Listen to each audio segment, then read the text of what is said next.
आज का जो सेशन है हमारा वो एनर्जी और उसके प्रवाह पर हम कुछ बातें करेंगे। जब हम मेडिटेशन में आते हैं या मेडिटेशन करना स्टार्ट करते हैं तो हमारे लिए एनर्जी के बारे में जानना बहुत जरूरी हो जाता है, क्योंकि जब हम मेडिटेशन, सबको मेरी आवाज सुनाई दे रही है वो। जब हम मेडिटेशन करते हैं तो ये एक एनर्जी का ही इंटरप्ले होता है, मेडिटेशन जो भी होता है। तो मेडिटेशन जो करने वाले हैं उनके लिए एनर्जी को जानना, एनर्जी क्या होती है, क्यों होती है, किस तरह से हम उसे स्पेंड करते हैं, किस तरह से हमें मिलती है, ये सब चीजें हमें जानना जरूरी हो जाता है। और उसी के बारे में आज का सेशन है।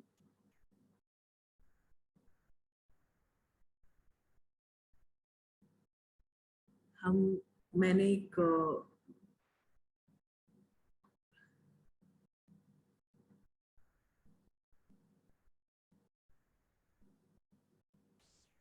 प्रेजेंटेशन जो है वो रेडी करी है एनर्जी और उसके फ्लो पर। आई होप आप सभी मुझे सुन पा रहे हैं क्लियरली। सो पहले तो एनर्जी क्या होती है? तो एनर्जी या ऊर्जा वो एक ऐसी शक्ति है या एक ऐसा पदार्थ है जो सब कुछ, जो सृष्टि का निर्माण या अंत जो भी होता है वो एनर्जी के द्वारा होता है। और the ability to bring about any kind of change, किसी भी तरह के परिवर्तन को लाने की क्षमता, उसे हम एनर्जी कहते हैं, उसे हम ऊर्जा कहते हैं। अगर ऊर्जा नहीं होगी तो सब कुछ बहुत ही ज्यादा फ्लैट और बहुत ही ज्यादा नॉन परफॉर्मिंग टाइप का रहेगा। सृष्टि या नेचर जो ऑल द टाइम फ्लक्स में रहती है, हमेशा एनर्जी के वजह से रहती है। प्राण बोल लीजिए, ची, यिन एंड यांग, की, माना, ये सारे अलग अलग कल्चर्स में एनर्जी के नाम है। हिंदुस्तान में इसे प्राण बोला जाता है, प्राण शक्ति या प्राण वायु, इस तरह के नामों से एनर्जी को हम जानते हैं। और जैसे हम सब जानते हैं, हम सब ने स्कूल में पढ़ा है कि एनर्जी क्रिएट भी नहीं करी जा सकती है और डिस्ट्रॉय भी नहीं करी जा सकती है। हम ऐसा कुछ भी नहीं कर सकते जिससे हम एनर्जी क्रिएट कर सकते हैं, और ऐसा कुछ भी हम नहीं कर सकते जिससे हम एनर्जी को डिस्ट्रॉय कर सकते हैं। ये सारी बातें हमने साइंस में कहीं ना कहीं पढ़ी है, लेकिन स्पिरिचुअलिटी में भी ये उतनी ही पर्टिनेंट है जितना साइंस में है। क्योंकि हम भी जब मेडिटेशन करते हैं या ध्यान करते हैं या हम कहीं पर भी स्पिरिचुअल प्रैक्टिसेस करते हैं, वहां पर हम किसी भी तरह से एनर्जी क्रिएट नहीं कर रहे हैं, ना डिस्ट्रॉय कर रहे हैं।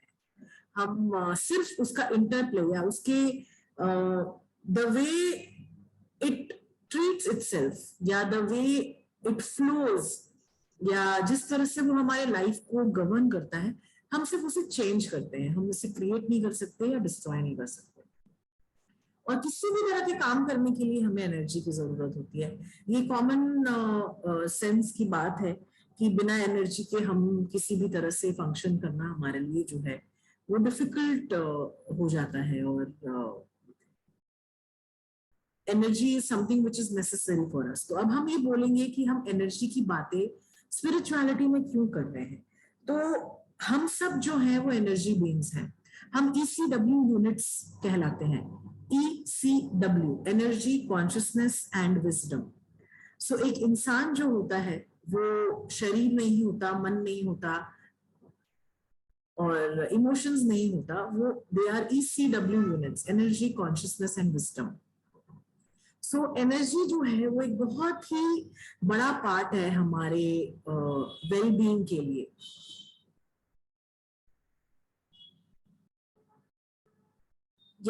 someone is asking for a recording of the session. आपको इसके लिए स्वयंभू टीम को कांटेक्ट करना पड़ेगा, हितेश को कांटेक्ट करना पड़ेगा, क्योंकि मेरे पास ऑथराइजेशन नहीं है रिकॉर्डिंग शेयर करने की। So you can contact them and if they share it then well enough. Okay, या तो जैसे coming back to the topic, energy जो है वो एक बहुत बड़ा डिटरमिनेंट है हम जो है आज के दिन। वो हम एनर्जी के प्रतीक हैं। जैसे सूरज जो है, सूर्य जो है, वो हम इस डिस्टेंस से देखते हैं तो हमें एक गोले की तरह, एक बॉल की तरह, और फायर उस तरह दिखता है। और ये साइंटिस्ट ने प्रूव किया है कि अगर हम एक बहुत ही मिनिस्क्यूल, जैसे बहुत छोटे ऑर्गेनिज्म की दृष्टि से अपने आप को देखेंगे तो हम भी इसी तरह से नजर आएंगे उनको। इवन ह्यूमन बीइंग्स, अगर एक बहुत छोटा ऑर्गेनिज्म हमें बहुत डिस्टेंस से देख रहा है तो हमें वो एज एनर्जी इंटरप्ले देखता है, इस शरीर के जैसे नहीं देखता। हमारे अंदर से भी जो है ऊर्जा निकल रही होती है, अंदर घुस रही होती है, और वो ऑर्गेनिज्म जो है हमें सन की तरह प्रतीत होता है। तो all of us are energy units, all of us are energy beings, और हम सब जो है प्राइमरीली एनर्जी से बने हुए हैं। तो एनर्जी कितने प्रकार के होते हैं? बहुत सारे, यहाँ पर जितने मैंने लिखे हैं उससे भी ज्यादा प्रकार की एनर्जीज होती हैं। यहाँ पर मैंने बेसिकली आपको समझाने के लिए लिखा है। पहला तो होता है फिजिकल एनर्जी, जो फिजिकल बातें, जैसे मैं अभी बातें कर रही हूँ या आप सुन रहे हैं या मेरे हाथ की मूवमेंट हो रही है, these are all called physical energy, जिससे हम यूज करके अपने दिनचर्या के काम करते हैं और फंक्शन करते हैं लाइफ में। फिर होता है एथरिक एनर्जी। एथरिक एनर्जी वहां होती है जो हमारे एथरिक बॉडी में चलती है। हमारा एथरिक बॉडी जो है वो एनर्जी बॉडी है, और एथरिक एनर्जी जो है इस बॉडी में जिसका प्रवाह होता है उसको एथरिक एनर्जी बोलते हैं। उसके बाद होता है हमारा इमोशनल एनर्जी। जिस तरह की भी हमारे इमोशंस रहते हैं, जिस तरह के हमारी भावनाएं रहती हैं, उसी हिसाब से बहुत सारे चेंजेस हमारे लाइफ में आते हैं।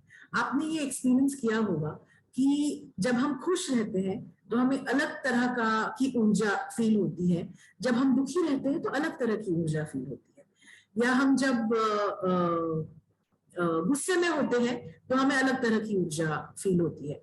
तो वहां पर भी एनर्जी इंटरप्ले बहुत जरूरी हो जाता है। उसके बाद आती है मेंटल एनर्जी या इच्छा शक्ति, जिसकी बात हम बहुत बार मेडिटेशन के दौरान करते हैं कि हम कैसे अपनी माइंड की एनर्जी को या अपने थॉट्स को किस तरह से यूज करके मैनिफेस्टेशन कर सकते हैं। तो वो भी एक एनर्जी का पार्ट है। उसके बाद आता है स्पिरिचुअल एनर्जी। स्पिरिचुअल एनर्जी या कॉस्मिक एनर्जी जो हम बोलते हैं, ये हमारे चारों तरफ अवेलेबल है और फ्रीली अवेलेबल है। इसका कोई कॉस्ट नहीं है और ना ही इस पर कोई पाबंदी है कि हम इसे ले नहीं सकते या वैसा कुछ। This is available for all of us in equal quantities, और जितना चाहे हम ले सकते हैं, खत्म नहीं होती कभी भी। So these are the basic types of energy that are around us, जिसकी वजह से हम फंक्शन करते हैं, जिसकी वजह से हम जो है पृथ्वी पर जी पाते हैं। सो ये कुछ एनर्जी सिस्टम्स हैं जिनका इंटरप्ले हमारी लाइफ में रहता है।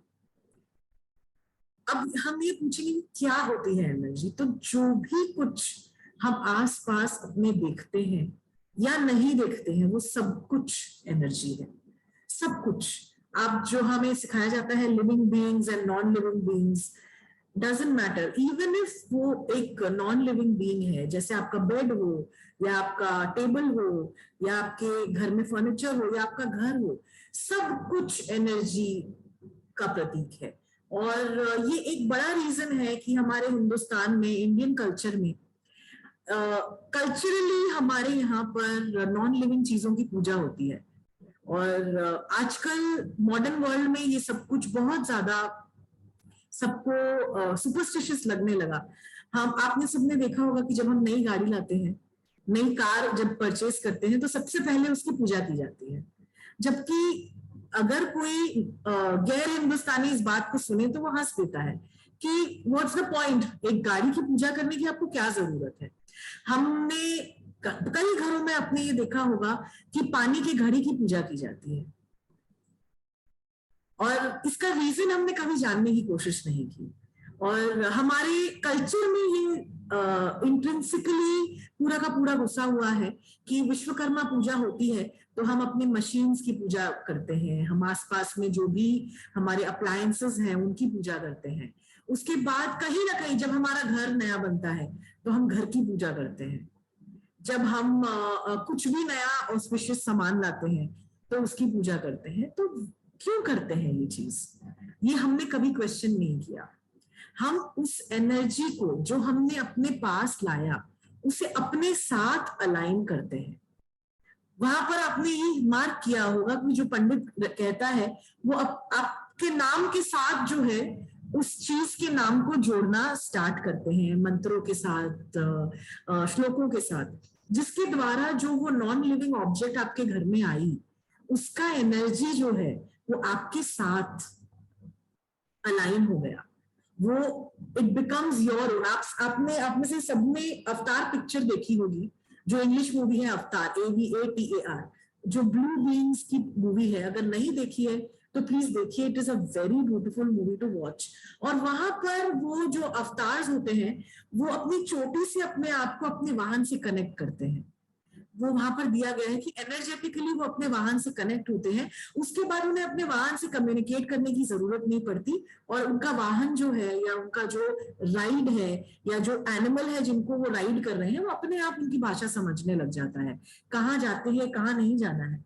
लेकिन क्या हमने कभी ये ऑब्जर्व किया है कि एक्चुअली हम खुद एज ह्यूमन बीइंग्स भी ये चीज करते हैं? आप में से जिन लोगों को भी ड्राइविंग आती है, क्या आपने कभी ये फील किया है कि जब आप ड्राइव कर रहे हैं तो गाड़ी नहीं, एक यूनिट चलता है।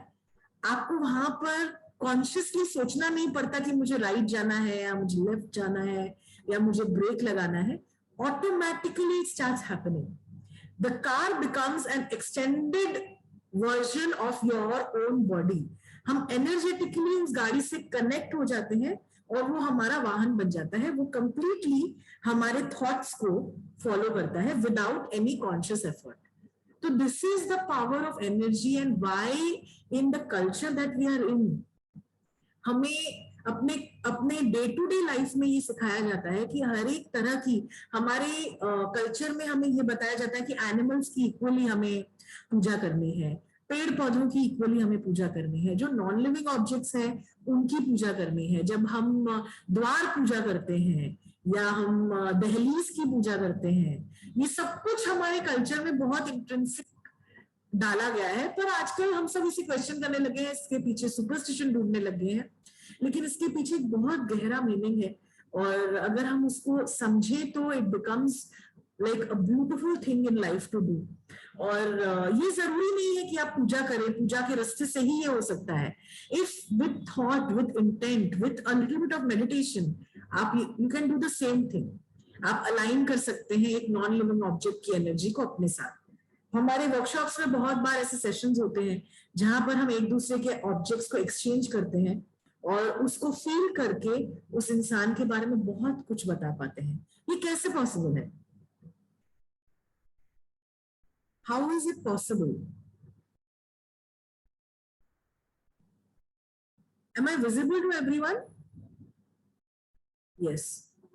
सो ये कैसे पॉसिबल है? ये पॉसिबल इसीलिए है क्योंकि एनर्जी जो है वो अलाइन हो जाती है हमारे ऑब्जेक्ट्स के साथ, हमारे बिलोंगिंग्स के साथ, हमारे कपड़ों के साथ, हमारे वॉचेस, हमारी ज्वेलरी, हमारे चश्मों के साथ हमारी एनर्जी जो है वो अलाइन हो जाती है। So energy is in everything that is around us, even the things that we can't see, जो हम नहीं देख पाते हैं वो भी एनर्जी है। हम खुद एनर्जी हैं। सारे स्पिरिचुअल बीइंग्स, सारे नॉन लिविंग बीइंग्स, सारे जो स्पिरिट वर्ल्ड से जुड़े हुए हैं, सब में एनर्जी है। बस उनकी फ्रीक्वेंसी, वाइब्रेशन की फ्रीक्वेंसी अलग अलग होती है, जिसकी वजह से हम सब कुछ देख नहीं पाते। और ये हम सबने सुना है कि जो डॉग्स होते हैं वो हमसे ज्यादा फ्रीक्वेंसी की नॉइजेस या साउंड सुन सकते हैं। तो ये तो तय है कि ऐसा कुछ है हमारे आसपास जिसका एक्सेस हमारे पास नहीं है। So that means that there is a world outside the world that we perceive. जिस दुनिया को हम परसीव कर सकते हैं या देख सकते हैं या जिसे रियल समझते हैं, उसको छोड़कर भी एक दुनिया एग्जिस्ट करती है जो हम एक्सेस नहीं कर सकते, वो भी एनर्जी, उसमें भी एनर्जी रहती है। अब क्वेश्चन आता है कि हमें एनर्जी मिलती कैसे है? तो सबसे पहले फॉर ह्यूमन बीइंग्स है या ऑल लिविंग बीइंग्स है, खाने से एनर्जी मिलती है, फिर सोने से एनर्जी मिलती है। हम सब अगर बहुत थके होते हैं तो हमको ऐसा रहता है कि हम सो जाएंगे तो हम फ्रेश फील करेंगे, so that is what gives us energy. फिर बहुत लोगों को काम करने से एनर्जी मिलती है, उनको ऐसा लगता है कि हम कुछ करते नहीं है तो हमें बहुत आलस फील होता है, हम अगर काम करते रहेंगे तो हमें एनर्जेटिक फील होता है, हम बेटर फील करते हैं। बहुत लोगों को बातें करने से एनर्जी मिलती है, बहुत लोग होते हैं जो बहुत बातें करते हैं और उनको बहुत हैप्पी फील होता है जब वो बातें कर सकते हैं, तो that is again a way of taking energy. Fighting, there are many people जिनको झगड़ा करके एनर्जी मिलती है, और this is a very common, ये बहुत एक कॉमन चीज है, स्पेशली उन लोगों के लिए जो बहुत लोअर लेवल्स पे वाइब्रेट करते हैं। ये उनका प्रैक्टिस रहता है कि वो झगड़े से एनर्जी लेते हैं। और शॉपिंग, बहुत लोगों हमारा फेवरेट एक्टिविटी होता है जहां पर हम शॉपिंग से एनर्जी लेते हैं। एक्सरसाइजिंग, सम जिन बहुत लोगों को एक्सरसाइज से, खेलने से एनर्जी मिलती है, बहुत लोगों को सेक्सुअल एक्टिविटीज में इंडल्ज करने से एनर्जी मिलती है। तो ये तो मैंने एक लिस्ट किया है, इसके अलावा भी आपकी लाइफ में ऐसी बहुत चीजें हो सकती है जिससे आपको एनर्जी मिलती है। जैसे मुझे बुक्स पढ़ने से एनर्जी मिलती है, या मुझे शांत एनवायरनमेंट में रहने से एनर्जी मिलती है, या अगर मैं वेजिटेबल शॉपिंग जाती हूँ तो मुझे एनर्जी मिलती है। तो अपने अपनी लाइफ में ऐसी बहुत सारी चीजें हमारे साथ जुड़ी रहती है जिससे हमें एनर्जी मिलती है। अगर मैं अपनी फैमिली के साथ टाइम स्पेंड करती हूँ तो मुझे एनर्जी मिलती है। तो ये सब कुछ, this list can go on, और चेंज भी हो सकता है आपके अपने प्रेफरेंसेस के हिसाब से। और हम एनर्जी स्पेंड कहाँ करते हैं? उन सारी चीजों में हम स्पेंड करते हैं जहां से हम एनर्जी लेते हैं। सो ऑल द टाइम जब हम एनर्जी लेने की कोशिश कर रहे हैं तो इन रिटर्न हमें देनी भी पड़ती है। 24 घंटे, वेदर वी आर अवेक और अस्लीप, एनर्जी का आदान प्रदान हमारी लाइफ में चलता रहता है। और जितनी जल्दी हम अपनी एनर्जी लॉस करेंगे उतनी जल्दी हमारी ओल्ड एज आएगी, उतनी जल्दी हम मृत्यु को प्राप्त होंगे। तो यही है एनर्जी का इंटरप्ले। हम जितनी अपनी एनर्जी को सही तरह से चैनलाइज करेंगे, सही तरह से कंजर्व करेंगे, सही तरह से उसे यूज करेंगे, उतनी ही हमारी एनर्जी जो है सही रास्ते पर चलना स्टार्ट करेगी। तो यहां तक I hope everyone is clear. अब एज मेडिटेटर्स या एज जो हम आध्यात्म में जुड़े हुए हैं, स्पिरिचुअलिटी से जुड़े हुए हैं, हमें ये चीज की क्लैरिटी होना बहुत जरूरी है कि हमारा जो एनर्जी सोर्स है वो ज्यादातर किससे आ रहा है, और हमारी जो एनर्जी स्पेंड हो रही है वो ज्यादातर किस पर स्पेंड हो रही है। और ये चीज जो है हमें बहुत देखना जरूरी है। जितना ग्रॉस जो है हमारी एनर्जी सोर्स होगी उतना ही ग्रॉस लेवल पर हम वाइब्रेट करना स्टार्ट करेंगे, उतनी हमारी वाइब्रेशंस जो है वो स्लो होती जाएगी। और जितनी सटल एनर्जी, जितनी स्थूल एनर्जी, जितनी पतली एनर्जी हम ले पाएंगे उतना ज्यादा लाइट फील करेंगे, उतने हायर वाइब्रेशंस पे वाइब्रेट करेंगे। तो अब यहाँ पर आपको दो वर्ड्स जो है वो नए मिले, वो है ग्रॉस और सटल। अब हम देखते हैं कि ग्रॉस फॉर्म्स ऑफ एनर्जी होते क्या है। ग्रॉस फॉर्म्स ऑफ एनर्जी होती है फूड, जिसमें वेजिटेरियन और नॉन वेजिटेरियन फूड इंक्लूडेड है। इसमें भी जो मीट है that is very very gross, बहुत ज्यादा ग्रॉस फॉर्म ऑफ एनर्जी है। उसके बाद जो है वेजिटेरियन फूड आता है, और उसके बाद है पैसा, घर, मटेरियल पोजीशंस, ये सारी चीजें जो है ये ग्रॉस फॉर्म ऑफ एनर्जी है। और ऐसा नहीं है कि इनके बिना हम जी सकते हैं, it is not possible for us कि हम इन सबके बिना सरवाइव कर सकते हैं।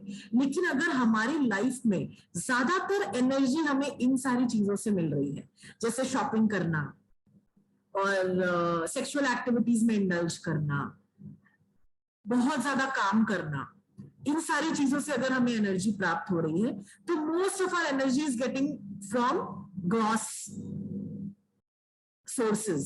तो वो चीज के बारे में हमें अवेयर होना है कि कितना हम ग्रॉस सोर्स से एनर्जी ले रहे हैं और कितना सटल सोर्स से एनर्जी ले रहे हैं। जो सटल फॉर्म्स ऑफ एनर्जी है वो है प्लांट फूड, पानी, सूरज, स्पिरिचुअल एनर्जी, कॉस्मिक एनर्जी जो हम मेडिटेशन से लेते हैं। और एक्सरसाइज जो है वो इन दोनों के बीच में फॉल करता है, ना ही वो ग्रॉस है ना ही वो सटल है, लेकिन वो नेसेसरी है हमारे सबकी जीवन में, क्योंकि वो हमारे एक्स्ट्रा एनर्जी को चैनलाइज करने में हमें हेल्प करता है। बहुत बार एज मेडिटेटर्स हम बहुत एक्स्ट्रा एनर्जी अपने साथ लेकर चलते हैं जिसके बारे में हमें अवेयरनेस नहीं होती है, और जो कहीं ना कहीं हमारे बिहेवियर में छलकता है।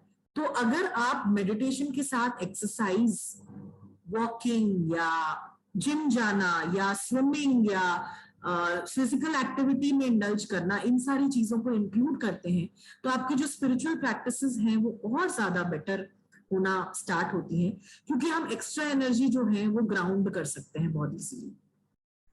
तो अभी तक जो हमने बातें की, इसका मीनिंग ये था कि हमें ये अवेयरनेस लानी है कि हमारी ज्यादातर एनर्जी जो है वो कहाँ से आ रही है, और जैसे हम एनर्जी ले रहे हैं उसी तरह से हम अपनी लाइफ को देख सकते हैं अपने सामने। अगर हमारी ज्यादातर एनर्जी जो है सटल फॉर्म से आ रही है तो आपको ऑटोमेटिकली बहुत लाइट और हाई एनर्जेटिक फील होना जो है स्टार्ट होगा। और अगर हम सटल फॉर्म्स या ग्रॉस फॉर्म्स ऑफ एनर्जी ज्यादा ले रहे हैं तो ऑब्वियसली हम हैवी फील करने लगेंगे, फ्रीक्वेंसी हमारी डाउन होगी और हम हायर वाइब्रेशंस पे वाइब्रेट नहीं कर पाएंगे। सो जैसे यहाँ पर लिया गया है कि how you get energy and how you spend energy determines how your life turns out. एक बैलेंस हमें मेंटेन करना जरूरी है इन सारे सोर्सेज ऑफ एनर्जी में। ऐसा नहीं है कि आप सिर्फ मेडिटेशन करते रहो दिन भर और आपकी जिंदगी चल जाएगी, दैट्स नॉट पॉसिबल, ये पॉसिबल नहीं है। That is also on the wrong end of the spectrum. तो जब हम बैलेंस क्रिएट करते हैं अपनी लाइफ में, तभी जो है हमारी लाइफ एक बेहतरीन जिंदगी बन सकती है, एक बेहतर जिंदगी बन सकती है। और सिर्फ एक चीज है पूरी दुनिया में जो एनर्जी को एक्सपैंड करता है या एनर्जी को बढ़ा सकता है, और वो है प्यार। सिर्फ एक, और कोई भी एक्टिविटी या कोई भी चीज ऐसी नहीं है that can expand the form of energy. Only love is one thing जो कि एनर्जी को एक्सपैंड करता है, और हम सबका जो मेन पर्पस ऑफ लाइफ है, ऑफ एग्जिस्टेंस है, वो है लव। क्योंकि इन दी एंड जो एनर्जी एक्सपेंशन हम देख रहे हैं अपने आसपास, या जो एनर्जी में बढ़ोतरी देख रहे हैं अपने आसपास, वो सिर्फ उसीलिए पॉसिबल है क्योंकि आप जैसे लोग जो आध्यात्म से जुड़े हैं वो अपने आप से इतना प्यार करते हैं, अपने लिए स्पिरिचुअल जर्नी उन्होंने चुनी है। और प्यार जो है वो एकमात्र एक ऐसा चीज है जो एनर्जी को एक्सपैंड कर सकती है और एनर्जी को ग्रो कर सकती है, एनर्जी को का फॉर्म बदल सकती है। यहाँ पर मैं थोड़ा सा समझाऊंगी कि आपने ये देखा होगा कि मैं एक छोटे बच्चे का एग्जाम्पल दूंगी आपको, कि एक छोटा बच्चा जो होता है वो कभी कभी बिना रीजन के गुस्सा हो जाता है, और अगर आप उसके गुस्से के सामने गुस्सा करोगे तो एनर्जी इंटरप्ले कैसी रहेगी, और वहीं पर उस बच्चे को उठाकर अपने गोद में अगर प्यार करने लगोगे उससे तो कैसी इंटरप्ले रहेगी। आप इसके इन बीच इन दोनों सिनेरियोस के बीच में अगर डिफरेंस को कभी आपने महसूस किया है तो आपको खुद को ही ये आंसर मिल जाएगा कि एनर्जी का इंटरप्ले कितना ज्यादा जरूरी है, और प्यार कितनी बड़ी रोल प्ले करता है हमारे लाइफ में, हमारे एनवायरनमेंट में। और see, it is very easy to operate from a place of resentment, sadness, guilt, लेकिन वहां पर अपने आप के लिए अगर थोड़ा सा प्यार आप ले आएंगे, अपने आप के लिए थोड़ी सी कंपैशन ले आएंगे, तो उस एनर्जी में चेंज आना जो है स्टार्ट होगा। क्योंकि बहुत बार हमने देखा है कि हम सबसे ज्यादा क्रिटिकल जो है अपने ऊपर होते हैं, अपने आप को सबसे ज्यादा गाली मारते हैं। तो it is very necessary for us to always ensure that जो प्यार हमारी जिंदगी में है या प्यार हमारे मन में है उसको हम कभी भी जो है उसका साथ कभी ना हम छोड़े, because that is the only thing that can expand energy. जब हम ये इस चीज में अवेयर होते हैं, आई एम श्योर आप अभी तक तो ये जान चुके होंगे कि जब हम मेडिटेशन करते हैं तो हम एनर्जी रिसीव करते हैं हमारे सहस्त्रार से, और रिसीव करना इतनी बड़ी बात नहीं है, रिसीव बहुत लोग कर सकते हैं।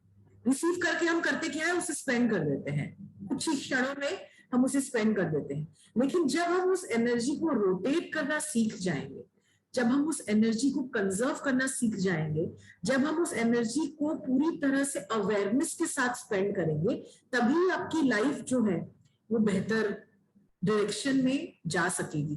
तभी आपकी जो मेडिटेशन प्रैक्टिसेस हैं वो आपके लाइफ में चेंजेस जो है वो ला सकेंगी। So it is very necessary for अस कि हम रोटेट कर रहे हैं या स्पेंड कर रहे हैं, या हमारी एनर्जी कहाँ से आ रही है, कहाँ जा रही है, इस पर हमें ध्यान देना जो है वो बहुत ज्यादा जरूरी है। और अगर आप अपने माइंड को क्वाइट करेंगे तो अपने आप जो है एनर्जी बीइंग्स या एनर्जी जो है आपके अंदर की वो बोलना स्टार्ट करती है, और आपको ऐसी चीजों के आंसर्स मिलते हैं जिनके खोज में हमें गुरु को ढूंढते हैं या एक गुरु की खोज करते हैं। सो अभी तक यही था। हम एक 20 मिनट्स का मेडिटेशन करेंगे, ऑल ऑफ अस टुगेदर।